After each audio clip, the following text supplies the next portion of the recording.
So a little while ago, I was taking part in one of the great American pastimes, which was, of course, getting into arguments with people on Twitter. And during a relatively polite conversation where someone accused the Black Lives Matter movement of existing pretty much just to be anti-Trump, and I disagreed, I was recommended a video by TechLead Show calling the Black Lives Matter movement a scam. So I watched the video and am now ready to give my rebuttal. At first, I had prepared to make this video in the style of just stating my counters to each of TechLead's points, but as I kept watching the video, it became very clear to me that this was one of the most poorly researched and cobbled together videos on Black Lives Matter, or any video on social politics that I've ever seen. Not only that, but at the time of writing this script, this video has been viewed over 320,000 times on YouTube, with a quite positive like to dislike ratio. So I figured my response requires not only simple rebuttals, but also an analysis of how TechLead went about collecting their information for the video and point out all the ways in which their video is quite terribly assembled. Because 320,000 views is indicative of a pretty hefty engagement, and if a video of such low quality can have this much positive reaction to it, then I essentially feel compelled to set the record straight and enjoy my fair share of praise for one-upping this very popular video, which I'm totally sure will come my way in due time. So we will be responding to each point of this video in turn, which means that I will be using clips of said video for the purposes of critique, and I hope that TechLead keeps that in mind should they ever watch this critique, which I hope they do. I must also clarify that I don't know that much about TechLead. I was just dropped this link in service of an external argument. The topic of content seems to be outside their main area of expertise, but it is the most popular video on this channel. I don't hold any ill will off the bat for TechLead Show in making this video. I only offer criticism. A link to TechLead's video is provided in the description, so you can reference it when evaluating my criticisms. Let's get started. The central thesis appears to be that the Black Lives Matter movement is a giant scam to secretly raise funds for the United States Democratic Party, so I will be viewing this video and making my points through that lens. The first point concerns a website called Black Lives Matter, setting up donations through the popular fundraising platform called ActBlue. So recently there's been some troubling news coming out of the Black Lives Matter movement, and it is that when you decide to donate to them, you go to their website, you end up donating to ActBlue. And people have uncovered, well, what is ActBlue? They're essentially this fundraising arm for the Democrat campaign. This provides the core argument for the video, which is that the Black Lives Matter movement is headed by this website, and when you donate to this website, you donate through the ActBlue website, which TechLead states is just funneling the funds to Democratic candidates. And with this much of the video out of the way, TechLead has already made several incorrect claims. First off, we're conflating the Black Lives Matter movement with the Black Lives Matter organization that owns the website being focused on, and this conflation will happen several times throughout the video. The two are not one and the same. Here's a little diagram to clear this up. We have here everyone involved in the Black Lives Matter movement, which is basically anyone who recognizes and fights against the problems of police brutality, especially with concern to black people, and generally fights for racial justice and equality and against systemic racism. This can take the form of protesting as part of a coordinated group, or independently, or using social media to further the goals of the movement with hashtag Black Lives Matter, or it can be done through working with a number of various organizations. The most popular of those organizations is the Black Lives Matter Foundation Incorporated, who owns the website being discussed. It's important to note that this foundation is a subset of the entire BLM movement, which as a whole has no central leadership or organization. So when leveraging critiques at this organization, and using those critiques to evaluate BLM as a whole, a logical fallacy of composition is being committed. It's fallacious thinking to assume that a criticism of one part of a system logically leads to a criticism of the system as a whole, especially when the system in question is again decentralized with no central chain of command. Now that that's out of the way, let's move on to the second point raised by TechLead, which is that ActBlue is, quote, a fundraising arm for the Democrat campaign. And you can see some of their top recipients have been Bernie Sanders, Biden, Elizabeth Warren, Pete for America, Democratic Congressional Campaign, Amy for America, Friends of Andrew Yang. So you get a lot of these Democrats mixed into this whole thing when you donate to Black Lives Matter. And it just makes me wonder, what do the Democrats have to do with this whole racial police brutality movement? It seems like they're just mixing up a bunch of stuff. And so then it all started making sense to me why Nancy Pelosi was dressed up in African garbs, playing along with this movement. So let's ask the question, what type of organization is ActBlue? Well, if one were to just visit their website, one would find that they are not, in fact, a fundraising arm for the Democrat campaign in the way that was being implied. They are not owned by the Democratic Party. They are not owned by any political candidates of the Democrat Party. They do not endorse any political candidates or committees. They are instead a non-profit website to help people donate to left-leaning and progressive causes, especially via small dollar donations. It basically just helps donations to get from point A to point B, where point A is the donor's wallet and point B is the specific organization that the donor has in mind. It's sort of like a left-leaning progressive version of GoFundMe, where in the case of, say, you want to donate to your friend who needs to pay medical bills for her surgery, GoFundMe gets the money from you to your friend, and only your friend. The money isn't put into a giant GoFundMe cloud to be distributed to whoever GoFundMe wants, as is being implied by TechLead's characterization. Similarly, donations processed through ActBlue are not just dumped into a giant box and rerouted to a political campaign. If you donate to Joe Biden's campaign, ActBlue will carry the money to Joe Biden's campaign. If you donate to Black Lives Matter, ActBlue will carry the money to Black Lives Matter. If you decide to make up your own organization, for example, Stop Breaking into Black People's Houses and Shooting Them for No Reason Incorporated, and someone wants to donate to that organization, ActBlue will carry that money to Stop Breaking into Black People's Houses and Shooting Them for No Reason Incorporated, and nowhere else. ActBlue is not a front for any candidate in particular, it's just another fundraising platform that happens to only be open to left-leaning and progressive causes. All of this is information that's available right on their website in full for all to read, not hidden at all. So when TechLead shows us a tweet by one Candace Owens stating that the BLM website in question was just a front to funnel money into Joe Biden's campaign because they used ActBlue, we can see that this is completely incorrect. There's no conspiracy to be had here. I'm not sure why TechLead didn't appear to research ActBlue's functions on their own website before publishing this video, as their information would have immediately disproven Candace Owens' claim. You can't just get all of your information from Twitter headlines, of course. And this is actually where the bulk of the argument of the video falls apart. We've already disproven the central claim and shown that ActBlue is not in fact an entity owned by Democrats that are using the BLM organization to just fundraise for Joe Biden's presidential campaign. The scam does not exist. But let's continue with the rest of the video anyways, because we may as well point out the rest of the things that are incorrect about it.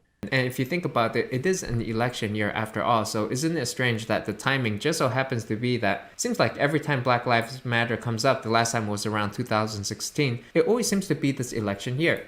So here the statement is being made to further the already fallen apart conspiracy that the BLM movement is used to try to gain political power for the Democrats only during election years. Now, in order to prove this, first you would have to show that the BLM movement is only active during election years, because if they were active outside election years, then that would contradict the claim being made. And all you have to do to double check this is just pull up a list of events in which Black Lives Matter has made headlines throughout the years. As you can probably guess, BLM has been active and participating in events for not just the years of 2016 and 2020, but in fact pretty much every year since the movement's founding in 2013, after the killing of Trayvon Martin. And 2013 is, of course, not an election year. Here are some more selected stories out of a myriad of instances of BLM coverage in the past few years. 2014 was the first year the movement actually gained national prominence, when protests broke out after the killing of Michael Brown, the killing of Eric Garner, and the killing of Tamir Rice, all by police, among many others. 2015 saw protests and demonstrations occur after the killings of black people like Freddie Gray,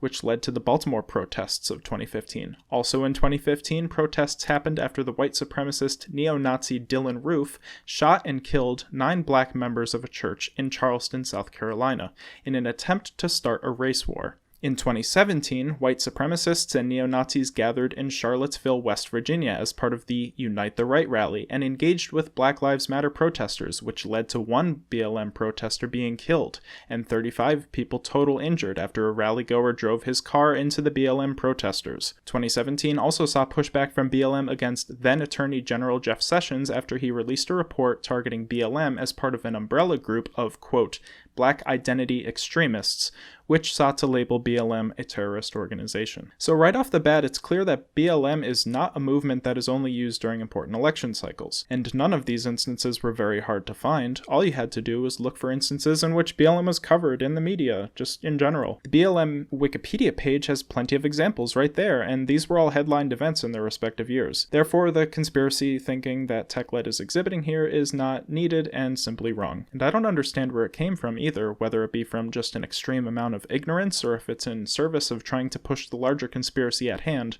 at whatever the cost. And if you want to complain that mentions of Black Lives Matter increased in election years, well, that's probably because mentions of most, if not all, hot-button political issues, because racial equality is still a political issue in 2020, happen during election years, considering that's when the most talk of political activity happens anyway. I'd assume that phrases like build the wall would have also peaked in 2016, for example. I'm going to skip the next few seconds of video where TechLead reiterates Candace Owens' tweet, as I've already covered it. And so even if you were to look more deeply into this a few days ago, Kaylee Scales, who's the managing director for Black Lives Matter, did an Ask Me Anything on Reddit, and people were asking, where does the money go? What do you use it for? And she never replied. She never answered a single question about it, and people are saying this is really weird. And you can see here, there's another question. Okay, they're getting millions and millions of dollars in donations, right? Tons of people are funding them, and yet there's just no answer about this. So after this, TechLead will try to tie this back into their idea of how they think ActBlue works, so I will not go over that again. That being said, I should point out that, and all of you who are just listening to this video might want to check your screen for a second, as TechLead was saying that Kaylee Scales provided no answers at all to questions about fundraising, someone else on screen in a reply to the question he was highlighting specifically said that, quote, she actually did finally reply, albeit with a pre-programmed response that says very little. This is only something I can chalk up to TechLead just being sloppy in his reading of this AMA. You can find Kaylee Scales' reply on her Reddit profile, where when asked about where the funds go, she replied, quote, right now our programs are focused on civic engagement, expansion of chapters, arts and culture, organizing, and digital advocacy resources and tools. Civic engagement is a bit of a nebulous term that often refers to community volunteering efforts, for example. Chapter expansion means setting up new chapters of the organization in different parts of the country.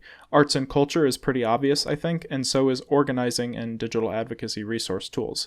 It takes money to make the computers work and to print posters to carry to protests. While her answer may not be as specific as some people on the internet are requesting, one cannot use the absence of a complete breakdown of costs and donations to determine that there must be some sort of hidden donations that would go undisclosed to political candidates, and this claim is made even weaker by the fact that TechLead cannot tie the ActBlue non-conspiracy to this either. So in other words, if you're going to make the claim, then show the proof. At this point and other points, I will continue to skip over small segments where TechLead repeats points in order to save time. You can go watch the full video yourself if you're concerned that I may be omitting necessary information.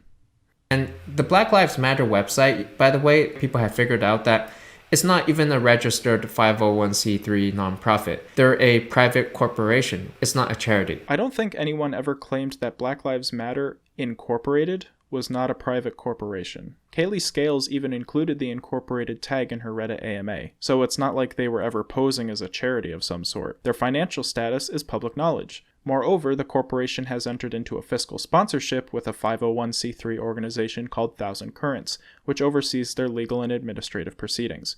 This type of sponsorship is quite common for institutions interested in this type of work. If this is sounding a bit too much like legal speak for you, the basic takeaway is that the BLM organization's financial status is not being hidden from anyone, and they're not pretending to be something that they aren't.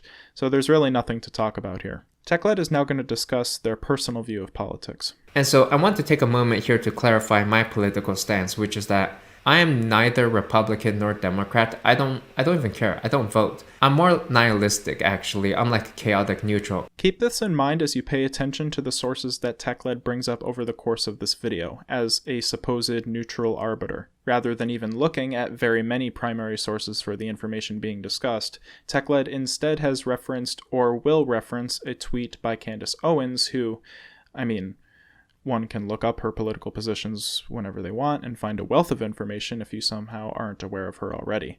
She's staunchly a right-wing Trump supporter who supports the majority of bread-and-butter conservative viewpoints, and she hosts her own show on the conservative YouTube channel PragerU. I think she also is the origin of the conspiracy that George Soros paid people to protest George Floyd's death, which TechLead mentions in this very video by just saying that someone said George Soros sponsored the protests. TechLead also references an article by LifeSite News, noted for its hardline anti-abortion and anti-LGBT stances, which, combined with its pro-family messaging, makes it unmistakably a basic right-wing source. There will also be a tweet by the TN Conservative, who links an article by far-right news website Breitbart, although this article is not even bothered to be read. So I think we can draw our own conclusions from there. In this next section, TechLead will bring up some of the goals of the BLM organization and how apparently people are being duped by their goals as well, even though their mission statement is again not hidden from public view at all. Let's see how well he represents the organization's mission statements.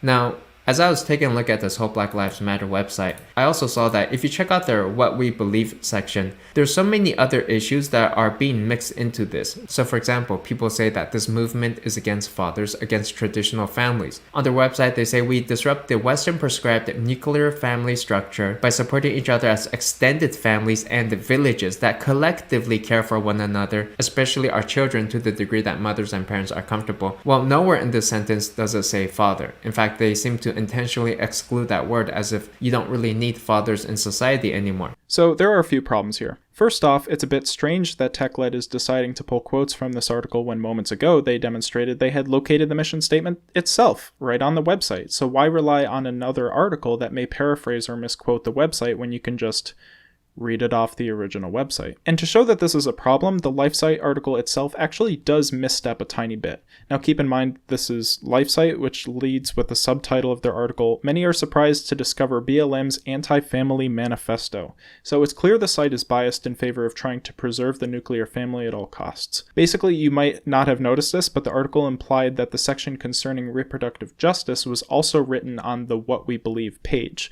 So if you were to go find it on the actual BLM website on that page, it would appear to be missing, and then you might wonder if they removed it for some nefarious reason or something. They didn't, however, because that section is written on another page on their site. So that's just a little snag that the article hit there that could cause some misdirection. Anyway, the main problem here is that TechLead, in their haste to generalize what they think is the beliefs of the BLM organization concerning family structures, skipped over a very important word that ends up bending the truth about what the manifesto believes. It's a word that's so critical to actually understanding the mission of the movement with regards to this issue that it almost doesn't seem accidental that it was skipped. But then again, the full phrase is on screen, so I won't attribute TechLead's misreading of this quote to bad faith. TechLead quoted the mission statement as saying, "We disrupt the Western prescribed nuclear family structure by supporting each other as extended families and villages, etc." When the full phrase is, "We disrupt the Western prescribed nuclear family structure requirement by supporting each other as extended families and villages, etc." Omitting the word requirement actually changes the intention a lot, because the way that TechLead read it, people who were feeling particularly uncharitable could say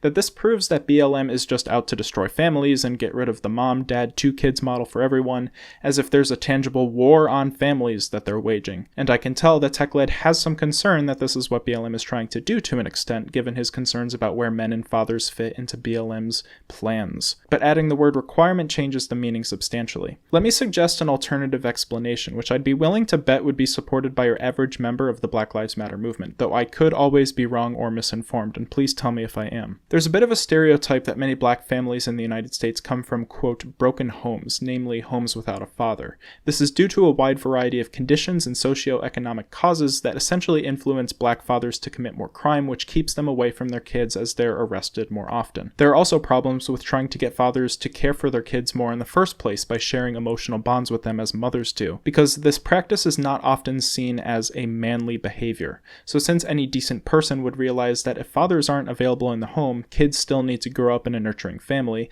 and if the nuclear family model cannot work, then establishing resources to let kids grow in wider communities can give them an alternative family model to grow and succeed in. It's not necessarily demonizing the nuclear family as much as it is recognizing that different family structures work for different people, hence why the word nuclear family structure requirement is so important. And Black Lives Matter, in trying to fix the socioeconomic issues that lead to fathers vacating the household and feeling a lessened responsibility to take care of their children, are actually trying to give fathers more of a place in the family life. This entire section sounds more like it's born from a deeper fear that BLM is just trying to destroy families, to which I could say the easy solution to figure out whether this fear is legitimate or not is to just sit down with BLM organizers or supporters and ask them about what their goals are concerning families. I'm certain that they're not just leaving out fathers in the wind to blow away for all of time. TechLead goes on to describe how the organization also supports and affirms queer, identifying, and LGBT people of color and is pro-choice, and characterizes these as external factors that have co-opted the Black Lives Matter movement.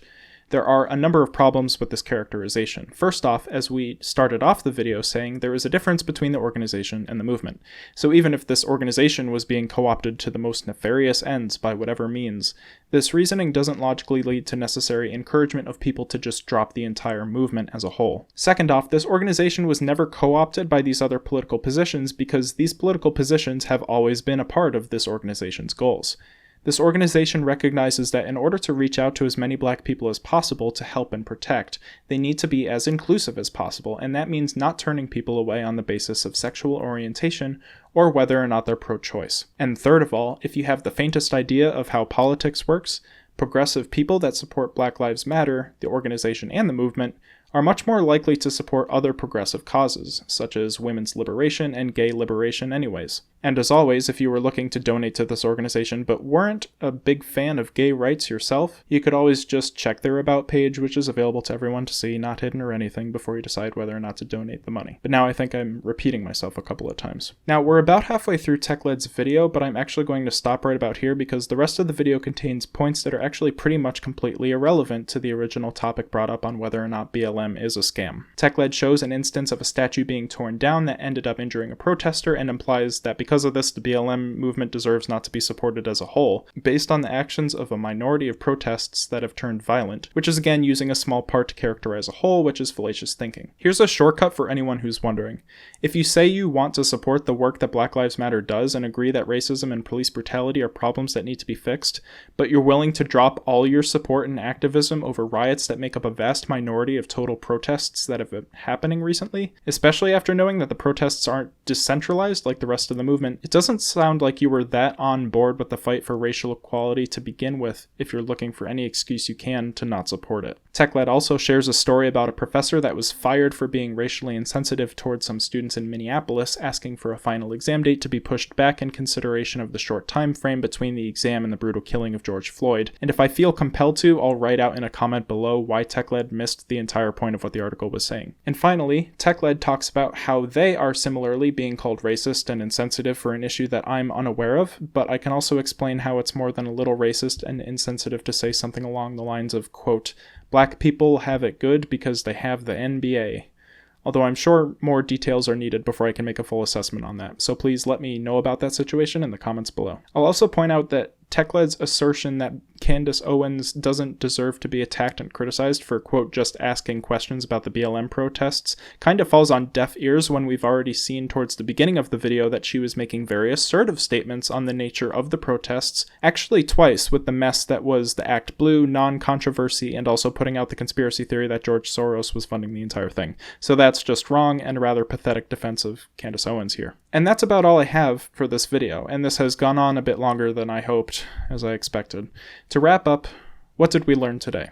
Number 1, take from primary sources wherever possible, as there were many times that TechLead could have just gone to the websites he was discussing rather than relying on tweets and news articles. I think in this case he would have seen quite clearly that doing a bit of research on Act Blue and BLM would have made him walk away with very different conclusions about what these organizations are about. Number 2, to reiterate again, differentiate between the organization and the movement. When you put the hashtag in the title of your video, which refers to the general movement, and then criticize the organization for most of your video, this is fallacious reasoning as described before. And number 3, stay on topic. After the halfway mark, this video turned from proving that BLM was a scam to just noting separate instances when protesters were just doing things that TechLead didn't agree with. And TechLead also asserted their own opinions and switched from what was supposed to be a fact-based analysis to essentially commentary on just these issues. So yeah, I'm not really feeling this video. To the person who recommended it to me, thank you for the recommendation, but you failed to convince me of much, but at least you tried. TechLead, if you managed to watch this video, I hope you understand I did this in my best faith, but I was just not impressed and frankly think it's a bad video. Let me know if you would like to discuss it further. If you liked what you heard here, then consider sharing this video, leaving a like, and leave a comment to tell me what you liked and what you think I could do better.